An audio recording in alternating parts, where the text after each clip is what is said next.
அது பக்கத்துல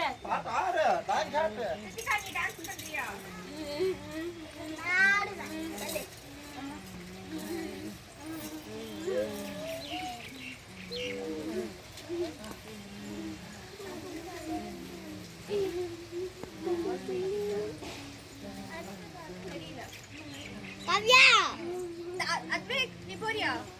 ஞாபகம் இருக்குல்ல, சொல்லி தரேன் நான் இங்கிருந்து. வாயில சொன்னா போதுமா, சைன் லாங்குவேஜ்ல பண்ணுமா? சொல்லிக்கிறேன். இது மாதிரி ரவுடி மாதிரி நான் சொல்லிடுறேன். நீ என்ன சாங் பாடுற? மோரே தானே. ஏன் உனக்கு மட்டும் ஒரு பேஷன்? இவங்க அப்புறம் நீ கோடி என்ன பார்த்து பண்ணு. ஆருக்கு அப்புறம் நீ, இவங்க அப்புறம் நீ, பாரதிக்கு அப்புறம் அந்த அது அத்தைக்கு அப்புறம்